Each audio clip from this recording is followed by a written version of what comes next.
The sun is at its zenith, punishing the parched land of Judea. The heat is relentless, and for the man lying on a straw mat upon the hard-packed dirt floor of his home, the very air seems to be failing him. His leg throbs. It isn't just a nagging ache. It is a violent warning that something is terribly wrong. What began as a small nick in the field, caused by an agricultural tool stained with earth, is now a swollen, hot, and pulsating wound. The sickly sweet, cloying scent of infection begins to fill the small room. He knows what this means. His family knows what this means. What was it like to face illness and surgery in the time of Jesus, over 2,000 years ago? Was there any refuge from absolute pain? How did the human body endure treatment when the cure was as aggressive as the infirmity itself? For centuries, humanity has built barriers against physical suffering. Today, medicine is silent, sterile, and cold. It unfolds in air-conditioned, white corridors, smelling of alcohol and the blessed oblivion of general anesthesia. We outsource our agony to machines that monitor vital signs and to drugs that erase consciousness. Death and pain rarely happen before our eyes in their rawest form. They are sanitized, hidden behind curtains in modern hospitals. But in the time of Jesus, in first-century Galilee, medicine was not a science of silence. It was an experience of screams, sweat, blood, and despair.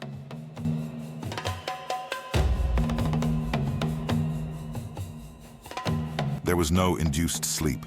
There was only the raw reality of flesh being sliced, seared, and sutured, while the patient felt every second, every touch, every tearing of tissue.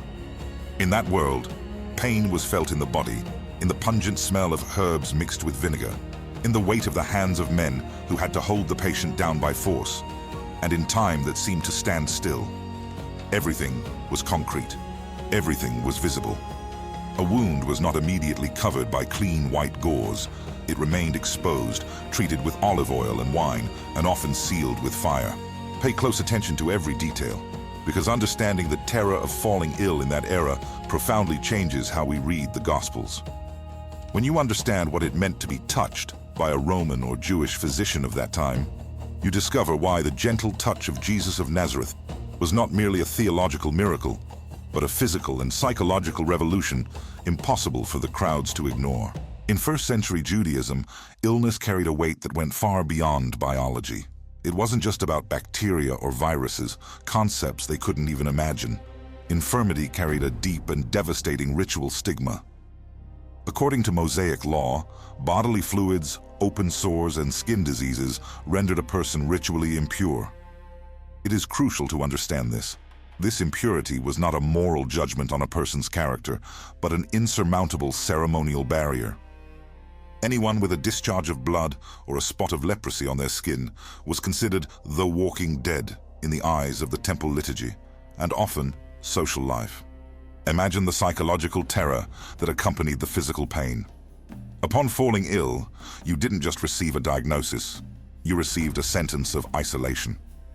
Illness halted the normal flow of community life. The sick person had to distance themselves. If the wound emitted an odor, if the skin flaked, removal was mandatory.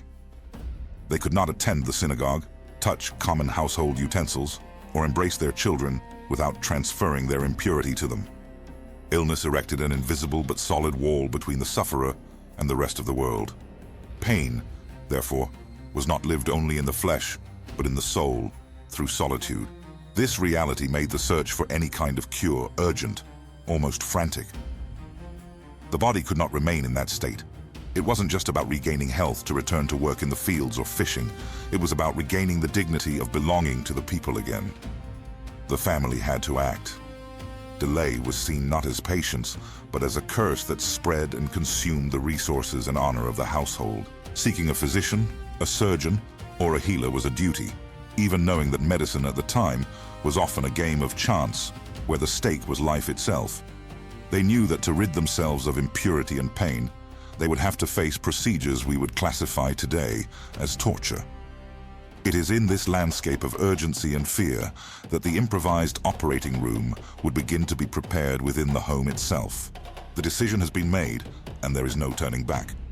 The physician, or the one who holds the knowledge of herbs and knives in the village, has been summoned. Medicine in those days did not occur in an aseptic, isolated environment far from prying ears. It invaded the home. Surgery, or the aggressive treatment of a wound, disrupted the routine not only of the family, but of the entire neighborhood. The walls of houses in Galilee were made of stacked stones and mud, often sharing a courtyard with other families. There was no soundproofing. When treatment began, the sound of pain became public. Cries were heard in the street. Screams pierced the small, low windows. Neighbors stopped what they were doing. The suffering of one became the tension of all. Pain was not hidden or outsourced to a distant hospital wing. It was lived collectively, right there in the middle of the room, before children, the elderly, and domestic animals. But this community response was merely the external backdrop. Inside the house, following the healer's arrival, a precise and terrifying sequence of gestures began. Gestures that prepared the body not for comfort, but for impact. The patient would be moved to the brightest spot in the house, usually near the entrance or the inner courtyard, where sunlight could reveal the extent of the damage. Preparation began without delay or excessive delicacy. There was no time for reassuring conversations or soft technical terms. There were only familiar hands, now tense, and a heavy silence preceding the chaos, broken only by the short, rapid breathing of the patient, who stared in terror at the objects being placed on a wooden table or a clean cloth spread on the floor.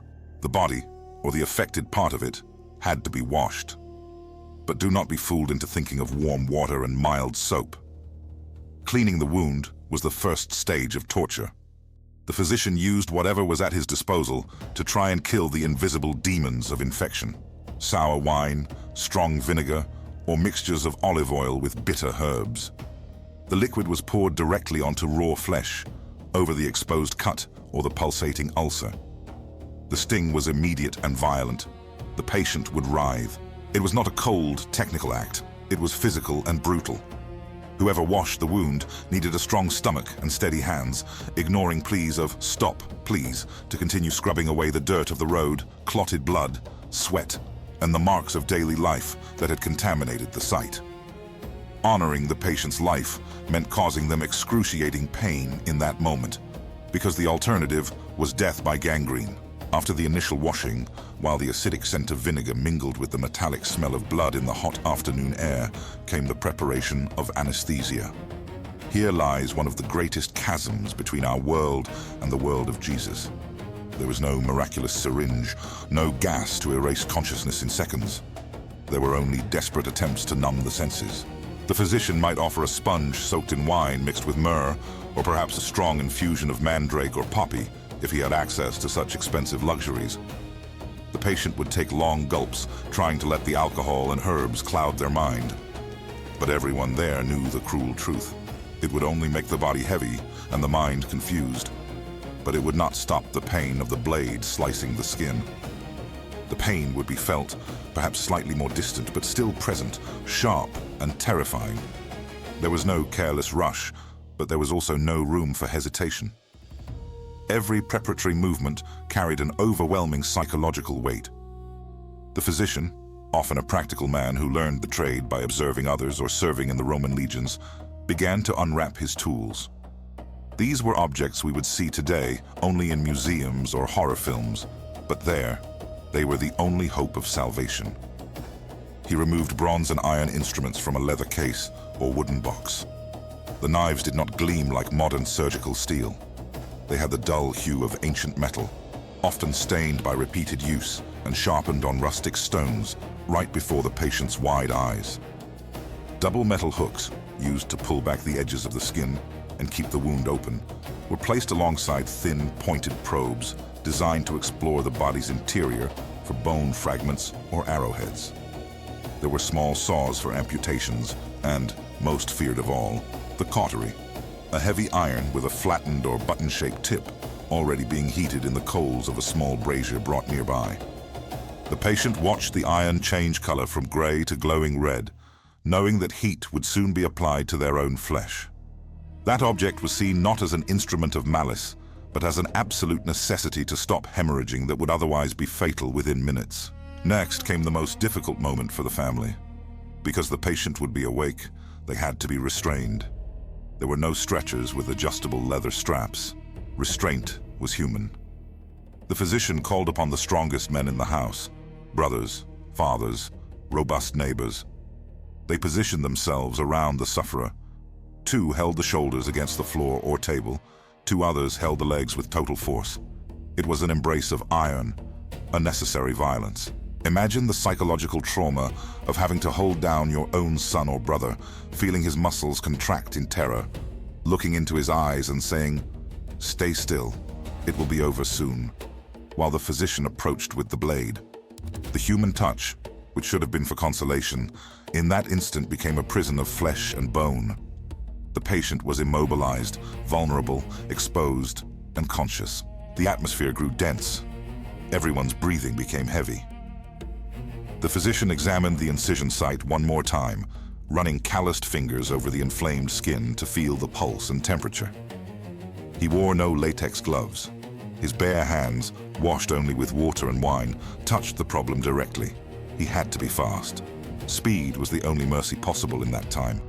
A slow surgery meant death by shock or blood loss.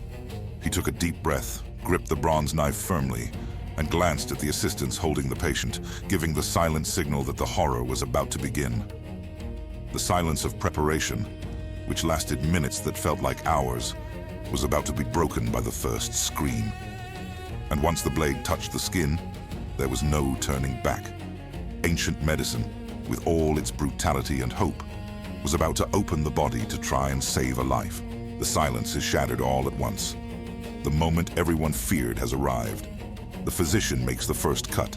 The bronze blade, however sharp it was on the stone, lacks the precision of a modern laser. It tears the skin and separates the flesh. Blood gushes hot and fast, staining the surgeon's hands and the linen cloths nearby. The patient, pinned by the strong arms of his kin, lets out a scream that chills the bones of those outside the house. It isn't a scream of startle. It is the primitive sound of someone whose physical integrity is being consciously violated. The body tries to flee. The muscles contract violently, but he cannot escape.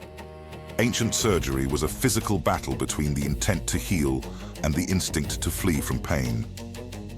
There, in that stifling room, there was no dignity in silent suffering. There was only the raw struggle for survival. But the cut was only the beginning. If the wound was deep, or if an artery was severed, the physician had to act quickly to stop the bleeding. The tool for this was not a delicate clamp, but fire. The assistant brought the iron from the coals, glowing a menacing bright red.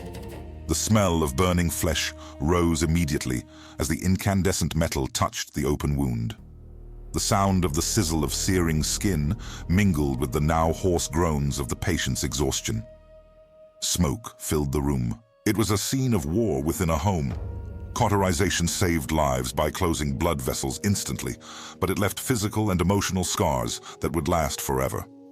That man or woman would never forget the smell of their own flesh burning to prevent death. It is in this context of necessary brutality that we must look at the Gospels with new eyes. We often read the healing stories in the Bible as gentle tales, but we forget the medical history of those who sought Jesus. They weren't just sick, they were traumatized. The Gospel of Mark, in chapter 5, gives us a chilling glimpse into this reality. It tells the story of a woman who had suffered from a hemorrhage for 12 years. The text says something we often overlook. She had suffered a great deal under the care of many doctors and had spent all she had. Yet instead of getting better, she grew worse. Suffered. The Greek word used there implies real physical agony. Imagine this woman's body. For 12 years, she underwent the procedures we have described. She tasted the bitter potions of gall and vinegar. She felt the blade on her skin. She felt the fire of the cautery trying to stop the flow of blood, and nothing worked. Every scar on her body was a reminder of frustrated hope and useless pain. She knew the medicine of men as a synonym for torture and bankruptcy. When she hears about Jesus, she doesn't go to him merely out of religious faith, but out of absolute exhaustion. She had no more skin left to be cut, nor money to pay for the pain. And here occurs the most beautiful and shocking contrast in history. When she approaches Jesus in the crowd, she expects the usual: effort, ritual, perhaps a harsh word or a painful procedure. But the medicine of Jesus operated on a frequency that human science did not know. She didn't need to be tied down. She didn't need to drink wine with myrrh to numb her senses. She didn't need to see the glowing iron. She simply touched the hem of his garment. In the instant, her fingers brushed the rustic fabric of Jesus' clothing. Something that no physician with bronze knives could achieve in 12 years happened in a millisecond. The flow of blood stopped. No cut, no fire, no scream. Where human medicine offered cure through controlled violence, Jesus offered restoration through absolute peace. He was the physician who caused no pain. For a population accustomed to associating treatment with suffering, Jesus' ministry was a scandal of kindness. He didn't ask the sick to endure the agony of cauterization. He took the agony upon himself. Jesus frequently used methods that defied the logic of the time, but brought immediate relief. On another occasion, while healing a blind man, he used saliva and mud. It might seem strange today, but for someone accustomed to having metal hooks inserted into their eyes in the rudimentary cataract surgeries of that era, yes, they existed, and they were terrible. Feeling only the gentle touch of mud and human hands was a caress. Jesus was rewriting those people's relationship with their own bodies. He showed that the Creator did not need to destroy the flesh to fix it. While the patient in our initial scene still trembles on the table after the procedure, covered in sweat and blood, trying to catch his breath after the passage of the fire, the fame of this Nazarene began to spread through the villages. They said he healed leprosy without needing to scrape the skin until it bled. They said he raised paralytics without breaking their bones to realign them. The medicine of pain, with its iron and bronze instruments, was still the daily reality, but a new hope was emerging, a hope that did not require you to be bound by strong men, but to be set free by a strong God. But the immediate relief of Jesus' touch did not erase the harsh reality of recovery for those who did not find him, or for the moments when human medicine was the only available resource. Because after the doctor packed away his knives and the smell of burning settled, another silent battle began. One as dangerous as the surgery itself, the fight against the invisible, the battle against post-operative infection. The physician puts away his tools. The glowing iron cools, returning to the gray color of dead metal. Linen bandages, now stained with fresh blood and yellow ointments, tighten around the operated limb.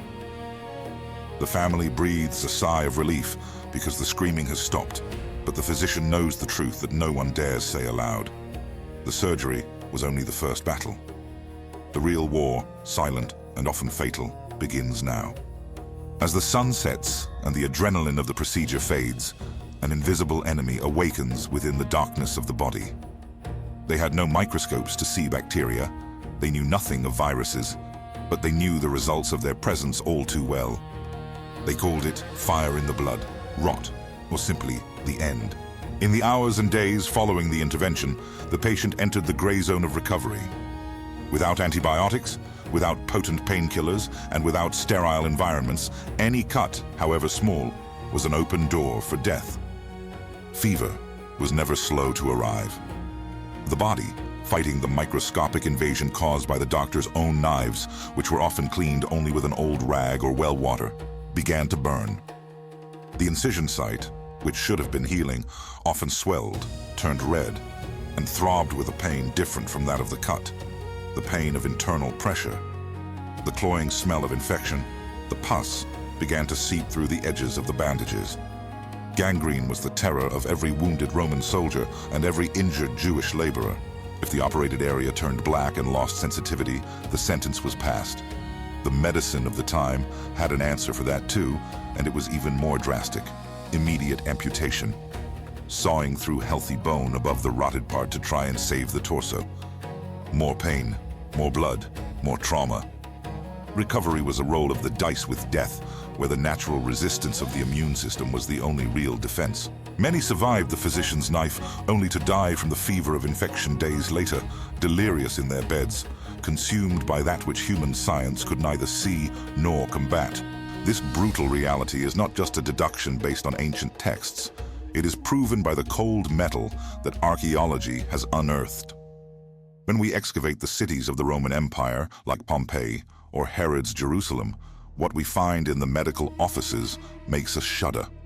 Surgical tools from 2,000 years ago have survived time to tell their story.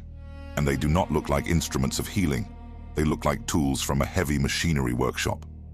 Imagine holding a Roman bronze forceps in your hand. It is heavy, cold and robust. Its edges, corroded by time, were once sharp. We see traction hooks that serve to pull deceased fetuses from the womb or to remove arrowheads lodged in bone. We see thick probes, S-shaped metal catheters to clear the bladder, an agonizing procedure done without anesthesia.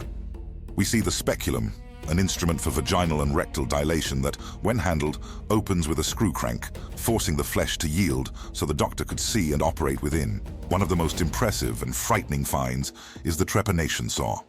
Yes, they performed brain surgery. Skulls found in Israel and Europe show perfect circular holes, made with manual drills while the patient was alive. The goal was to relieve intracranial pressure after trauma, or to try and release spirits, causing epilepsy or chronic headaches. The most shocking part? Many of these skulls show signs of healing at the edges of the bone, proving that the patient survived the operation, living with a hole in their head, covered only by the skin of the scalp, carrying the mark of a medicine that pierced bone to try and heal the mind. These bronze and iron objects are the physical proof of the suffering mentioned in the Bible. When the Gospels say that crowds followed Jesus and brought all who were ill with various diseases, we aren't talking about people with a simple headache or a cold.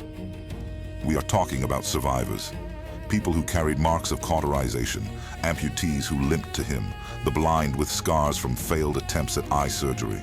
The crowd of Galilee was a mass of bodies traumatized by the human attempt at healing. The archaeological contrast is stark. On one side, we have leather cases containing saws, knives, hooks, and branding irons, found in the ruins of the wealthy and in military fortresses. On the other side, in the gospel narratives, we find no tools. Jesus did not carry a medical bag. He did not need bronze or fire or linen. His authority replaced the need for surgical violence. Where archaeology finds instruments of pain, faith finds accounts of commands. Rise and walk. Be clean. Stretch out your hand.